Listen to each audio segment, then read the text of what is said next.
kuncine swarga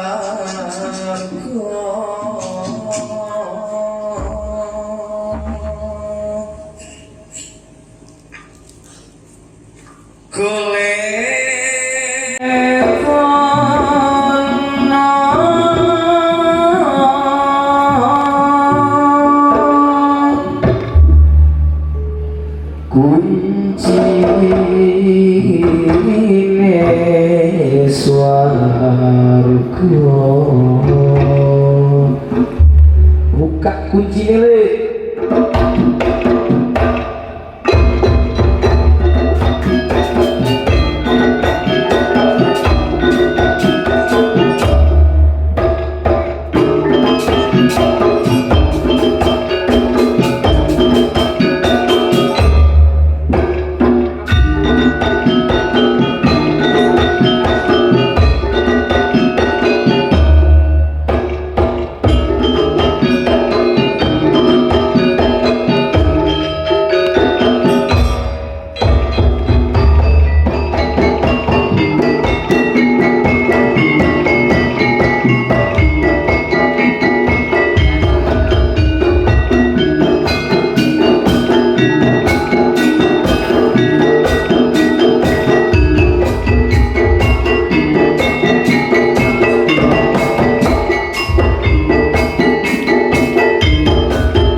Swarga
oning buat kakuncian surga. Hah? Kenapa? Ayo, sudah tahu kuncinya surga? Apa? La ilaha illallah. La ilaha illallah. Lagunya itu boleh tono kuncinya surga. Carilah kunci surga. Kunci surga itu ono ing awak ira. Kunci surga ini sudah ada pada diri kita. Gage boleh tono. Ayo cepat-cepat dicari. Mumpung masih ada nyawa. Mumpung QOD. Jangan sampai kesulungan ninggal dunia. Artinya jangan sampai keduluan apa? Mati. Jadi kunci surga itu sudah ada pada diri kita sendiri, tapi masih disuruh nyari. Ya mungkin perlu saya sampaikan bahwa untuk mencari kunci surga paling tidak ada di tempat-tempat yang mengingatkan kita kepada zikir, di tempat-tempat majelis-majelis yang bisa mengingatkan kita zikir kepada Gusti Allah. Meskipun ada di dalam dirinya, tapi dirinya lupa, lalai, tidak berzikir kepada Gusti Allah. Posang nyari, tak kira ditemukan. Tapi kalau menghadiri majelis-majelis zikir, di situ akan diingatkan kembali, diajak kembali untuk berzikir kepada Gusti Allah, sehingga kita itu akan menemukan kunci dari surga. Maksud saya mau bahas kuncinya saja, tidak mau bahas surga ini. Kenapa? Karena banyak orang ingin masuk surga. Ini ada yang mau masuk surga apa enggak? Kalau mau masuk surga caranya harus mati dulu kan? Mau mati? Ya, jadi banyak orang mau masuk surga, tapi tidak ada satupun orang yang mau mati. Ya jadi tidak usah bahas surga sudah, bahas kuncinya saja. Orang kalau tidak pegang kuncinya, masa mau salah masuk kamar? Meskipun tidak perlu bahas surga, tapi kalau sudah megang kuncinya, kalau mati pasti langsung masuk kamarnya. Megang kunci surga tapi mati tahu-tahu masuk neraka. Gimana ceritanya? Berarti ini kunci serba serba bisa. Intinya apa? Ketika kita sudah memegang kuncinya, sudah tidak perlu membahas apa nanti di sana, mau masuk kamar apa, yang penting pegang dulu kuncinya. Kalau udah pegang kuncinya, tinggal nunggu giliran dipanggil. Kalau udah dipanggil, tinggal masuk karena sudah punya kuncinya. Bab itu saya tinggalkan. Jadi saya tidak mau bahas surga. Karena meskipun tak bahas, mungkin tidak ada yang pengen cepet-cepet masuk. Masih pengen hidup ya. Saya hanya ingin menyampaikan, karena Suluk Kidung Sholawat Kandong Tresno ini membahas tentang kajian menggali kecerdasan dakwah Wali Songo di dalam menanamkan kunci surga ke dalam diri orang-orang yang dulunya tidak beriman. Didakwahi oleh para wali gimana caranya orang-orang yang tidak beriman itu menjadi beriman, dan mereka itu mempunyai kunci-kunci surga dalam dirinya. Salah satunya ini yang ada di depan ini. Ini gambar apa namanya? Gambar gunungan ya. Gunungan yang dipakai Raden Syahid atau Sunan Kalijogo itu namanya Gunungan Sadat. Gunungan Sadat itu yang tertulis di dalam gunungan itu dua kalimat syahadat. Dulu saya mau cerita aja, bukunya nanti dibaca sendiri. Cuma ada di dalam, cuma saya singkat saja karena habis ini masih ada keterangan yang lebih bisa kita ambil hikmah yang sangat luas. Dulu Mbah Kanjeng Sunan Kalijogo itu cara mengajak atau menyajikan agama Islam di tanah Jawa ini menggunakan wayang. Menggunakan wayang, di depan masjid dibangunlah yang namanya gapura. Gapura itu dari bahasa Arab gofuro.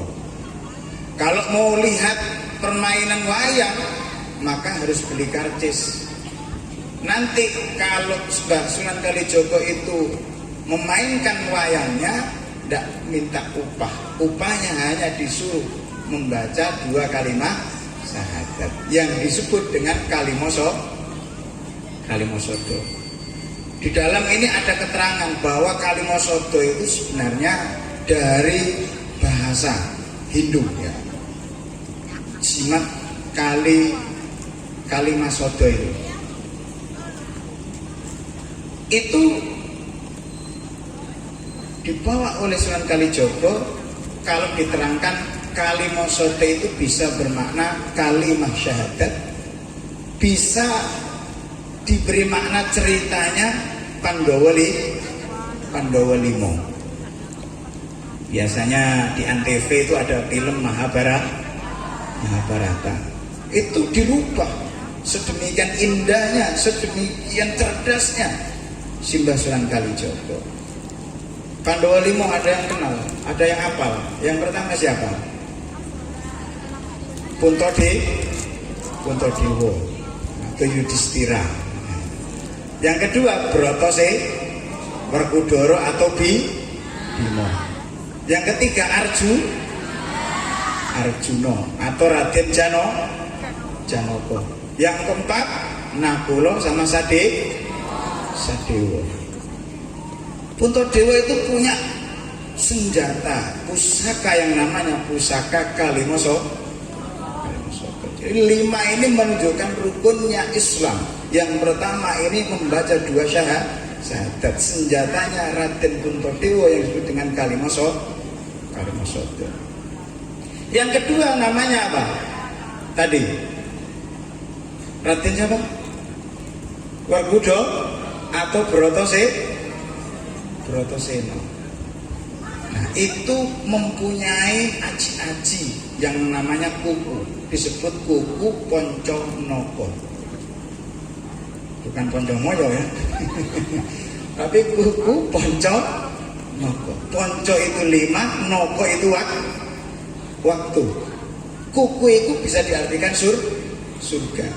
Karena zaman Nabi Adam turun ke bumi ini semuanya berubah, yang tidak berubah ini kuku.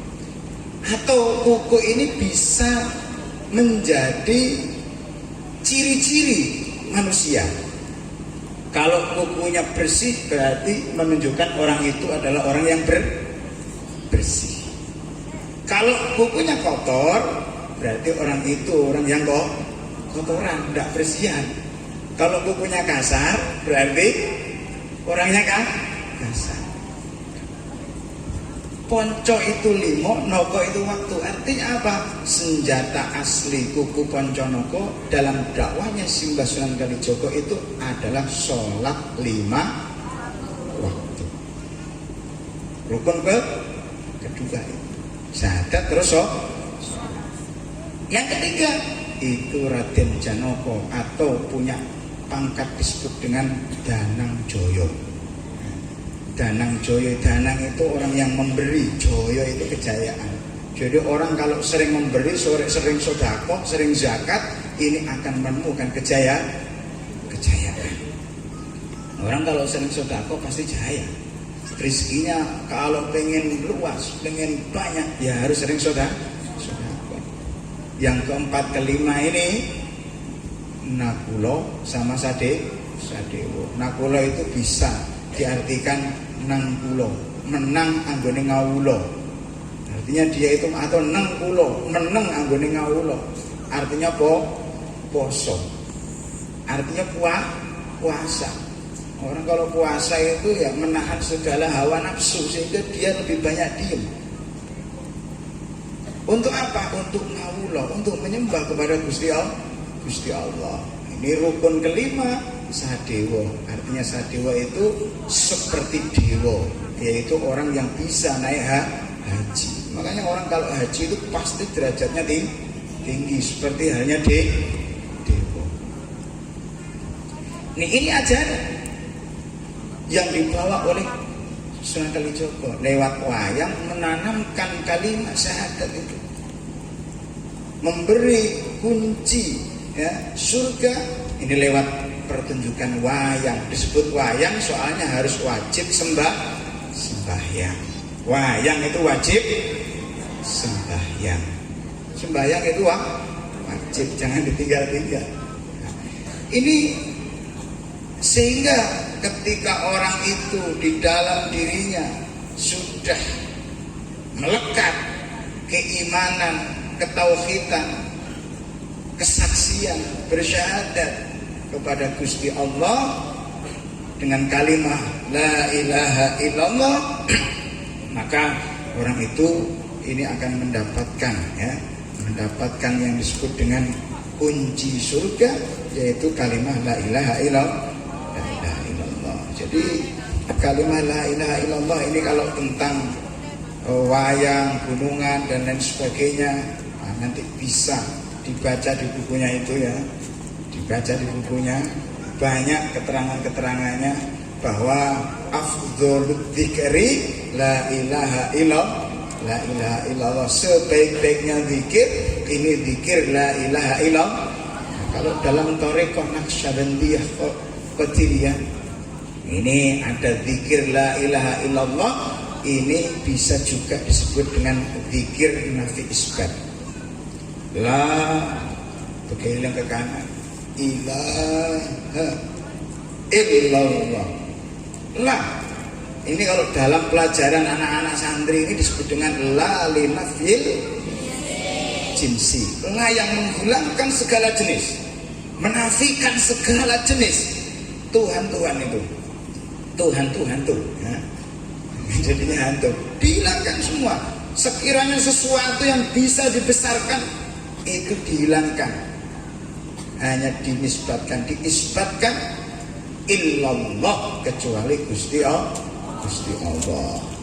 Jadi la ilaha illallah, la ilaha illallah. Nah, ini namanya zikir nafi isbat.